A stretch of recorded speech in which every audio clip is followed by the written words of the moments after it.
तो जब मैंने बाइक खरीदी थी तो उसके ऑलमोस्ट 5 से 10 दिन बाद ये टेलीस्कोपिक सस्पेंशन यहाँ से इन्होंने ऑयल लीक करना चालू कर दिया था। चारों तरफ से ऑयल लीक करते थे। आप मानेंगे नहीं, मैंने 4 बार गया हूँ, 4 बार उन्होंने ऑयल सील चेंज की है। इसका जो फैन था वो काम नहीं करता था, इंजन चाहे कितना भी गर्म हो जाए। Hello guys, Lucky this side, welcome to my YouTube channel, welcome back to my new video and do subscribe our YouTube channel.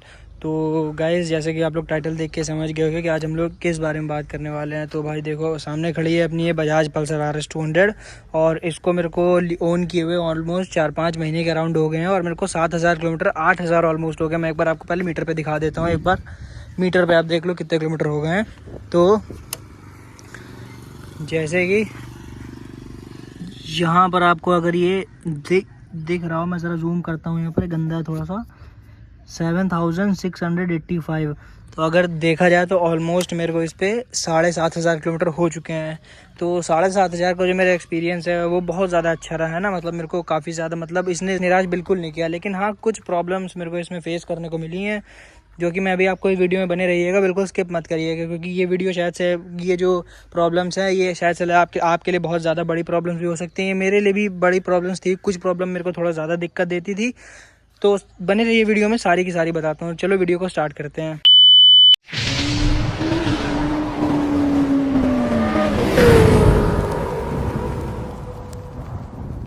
तो गाइज़, मैं RS 200 में जो मेरे को प्रॉब्लम फेस्ड हुई वो मैं आपको बताने वाला हूँ। पर आप इससे ऐसा बिल्कुल भी मत सोचिएगा, ये प्रॉब्लम सेम टू सेम आपको भी फेस करनी पड़ेंगी, क्योंकि RS 200 ये सेम टू सेम जो स्लॉट है यही वाला मेरा एक दोस्त है राजा शर्मा, उनका भी यूट्यूब चैनल है, आप सब्सक्राइब कर सकते हैं उनको भी। तो उनके पास भी ये सेम टू सेम बाइक है और मेरे दोस्त हैं, लखनऊ में रहते हैं। उन्होंने ये बाइक मुझसे बहुत 2-3 महीने पहले ली थी, ज़्यादा कुछ फ़र्क नहीं है। तो उनको अभी तक कोई भी प्रॉब्लम फेस करने को नहीं मिली है। और भी मेरे 2-3 दोस्त हैं जिनके पास RS 200 है, किसी को कोई प्रॉब्लम फेस करने को नहीं मिली है। ये प्रॉब्लम मतलब मुझे फेस करने को मिली है, तो ऐसा नहीं है कि सबकी बाइकों में आएगी। तो आप ज़रा सी प्रॉब्लम के पीछे बाइक को जज मत करिएगा, बाइक बहुत ज़्यादा प्यारी है।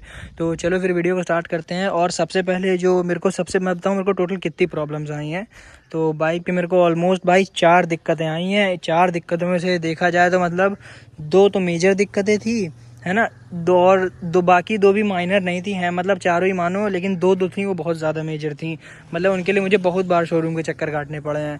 तो मैं आपको सारी की सारी बताऊंगा। तो सबसे पहले मैं आपको ये बताता हूँ, ये दिक्कत मेरे को अभी बिल्कुल रिसेंटली 5-6 दिन पहले आई है। सबसे पहले ये बताता हूँ, फिर बाकी की 3 बताता हूँ।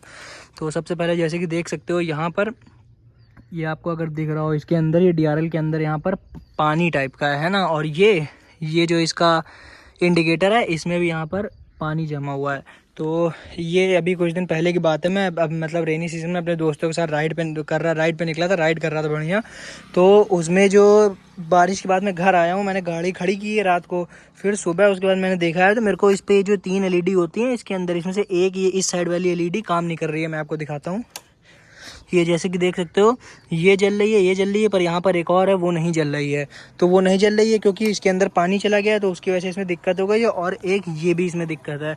तो ये चीज़ मैं शोरूम में लेके गया था उनको दिखाने के लिए। तो उन्होंने मुझसे कहा था कि अगर आपकी गाड़ी पे मतलब वारंटी क्लेम नहीं होगा, इसके चार्जेस बढ़ेंगे। तो मैंने कहा चार्जेस क्यों पड़ेंगे, मेरी क्या गलती है, मतलब मैं तो कुछ किया भी नहीं। तो उन्होंने कहा था ठीक है, हम चेक करते हैं, अगर कोई पार्ट ब्रोकन होगा अंदर तो फिर आपके चार्जेस बढ़ेंगे, और अगर टूटा वूटा नहीं होगा, अगर खुद ही गाड़ी से मतलब मैन्युफैक्चरिंग में डिफ़ॉल्ट होगा या फिर कुछ भी हो गया होगा, तो फिर आपका फ्री हो जाएगा वारंटी में।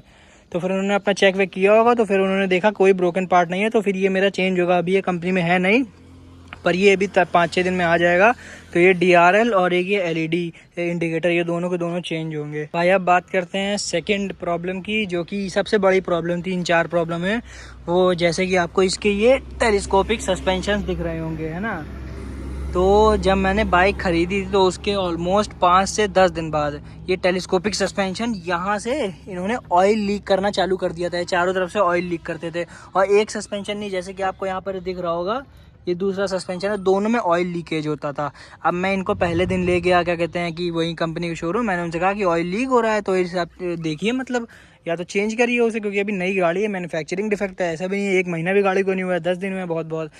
तो उन्होंने सबसे पहले कहा ऐसे हम चेंज नहीं कर सकते। उन्होंने गाड़ी की ऑयल सील चेंज कर दी। जैसे कि देख सकते हो, ये पार्ट है, इसके अंदर एक ऑयल सील होती है, मतलब, है ना। उन्होंने ऑयल सील चेंज कर दी, शायद से ऑयल सील ख़राब हुई तो उससे लीकेज हो रहा होगा। दोनों की चेंज की, ठीक है, चेंज कर दी। मैं घर आ गया अपना। तो जैसे उन्होंने चेंज कर दी, मैं घर आ गया। उसके बाद फिर मैं 2 दिन 3 दिन चलाई, नहीं हुआ, फिर लीक होना चालू हो गया, फिर बहने लगा तेल। और भाई तेल जो है वो यहाँ तक गिरता था, अगर आपको दिख रहा हो तो काफ़ी ज़्यादा। फिर मैं गया, फिर 10 दिन बाद गया, फिर उन्होंने ऑयल सील चेंज कर दिया। ऐसे में आप मानेंगे नहीं, मैंने 4 बार गया हूँ, 4 बार उन्होंने ऑयल सील चेंज की है। तो 4 बार ऑयल सील चेंज कर दी, ठीक है। ऑयल सील फिर 5वें बार मतलब मैंने उनसे कहा कि सर मैं कितनी बार घूमता रहूँगा, है ना, कि मतलब कब तक चक्कर काटता रहूँगा आपके शोरूम के, बस इस छोटी सी चीज़ के लिए। तो फिर उन्होंने मतलब इसको सारे शॉकर को निकाल के एकदम बारीकी से चेक किया था। तो जैसे कि आपको ये रॉड दिख रही होगी, इस रॉड में माइनर से गड्ढे थे एकदम। तो जैसे ये रॉड अंदर जाती थी तो वापस ये हल्का सा ऑयल लेके आ जाती थी। तो इसमें ये प्रॉब्लम थी, और ये इसमें नहीं, ये दोनों में थी। तो जब ये प्रॉब्लम दोनों में देखने को मिली, तब उन्होंने जाके फिर क्या कहते हैं सस्पेंशन का ऑर्डर लगाया था। फिर 20 दिन बाद जाके मेरे ये सस्पेंशन चेंज हुए थे। तब से फिर मेरे को कोई दिक्कत देखने को नहीं मिली है। लेकिन हाँ ये है, इस वाले केस में मुझे सबसे ज़्यादा चक्कर काटने पड़ते बजाज के शोरूम के। इसमें थोड़ा इनको जल्दी करना चाहिए था, जब दिक्कत थी तो पहले ही चेक कर लेते, बार बार ऑयल सील चेंज क्यों कर रहे थे। तो ये थोड़ा सा बजाज को देखना चाहिए अपना। तो भाई अब बात करते हैं थर्ड प्रॉब्लम की, जो कि मुझे फेस करने को मिली। तो थर्ड प्रॉब्लम जो मैं आपको बताता हूँ, जैसे कि सबसे पहले आप यहाँ से देख सकते हैं, वो है जैसे बाइक का रेडिएटर, है ना। और इस रेडिएटर के पीछे होता है एक फ़ैन होता है जो चलता है, तो तब फिर इंजन ठंडा होता है।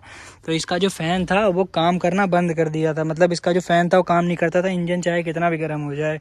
तो ऐसे ही ट्रैफिक में जब मैं गाड़ी को खड़ा करता था, तो मतलब जब चलती थी नॉर्मल तब कोई दिक्कत नहीं होती थी, हवा लगती रहती थी। जैसे ट्रैफिक पे खड़ा करता था तो तुरंत इसका जो इंजन है काफ़ी हीट हो जाता था, और पंखा चलता नहीं था। तो ओवर हीटिंग के कारण, जैसे कि आपको दिख रहा होगा, ये वाला सिंबल, ये वाला सिंबल और ये वाला सिंबल, ये तीनों के तीनों सिंबल एक साथ जल जाते थे और गाड़ी वहीं पर बंद हो जाती थी। फिर स्टार्ट भी नहीं होती थी क्योंकि ओवर हीट मार चुका है इंजन। फिर मुझे थोड़ी देर खड़ा करना पड़ता था, फिर स्टार्ट करना पड़ता था। तो इस दिक्कत को दिखाने के लिए मैं बाइक को ले गया शोरूम कि भाई देखो यार क्या दिक्कत है कि गाड़ी मिस मार जाती है बार बार। तो फिर उन्होंने चेक किया, तो 1-2 बार तो उन्होंने चेक किया, नॉर्मली उनको पता ही नहीं चला रेडिएटर फ़ैन की दिक्कत है। उन्होंने चेक किया और फिर मुझे उन्होंने भेज दिया कि आप जाइए, चला के आइए 4-5 किलोमीटर और टेस्ट करिए एक बार फिर से बंद होता है कि नहीं।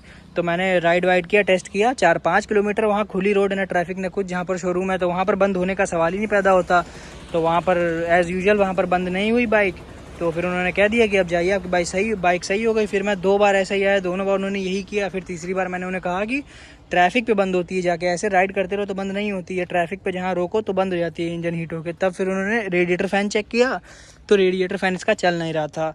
तो फिर इन्होंने रेडिएटर फ़ैन को भी सुधार दिया था, वो तो फिर सुधारेंगे ही, लेकिन ये भी मेरे को थोड़ी सी एक दिक्कत फेस करने को मिली थी, जिसकी वजह से मुझे 2 चक्कर शोरूम के काटने पड़े थे। तो भाई अब बात करते हैं बाइक के चौथे प्रॉब्लम की, जो कि मुझे फेस करने को मिली। तो जैसे कि मैं आपको बताता हूँ, यहाँ पर जो है बाइक का फ्यूज़ बॉक्स होता है, अगर आपको पता होगा फ्यूज़ बॉक्स, तो यहाँ पर जब आप सीट खोलेंगे तब यहाँ का फ्यूज़ बॉक्स होगा। मैंने फ़ोटो अटैच कर दी होगी, तो यहाँ पर आपको ये फ़ोटो दिख रही होगी फ्यूज़ बॉक्स की।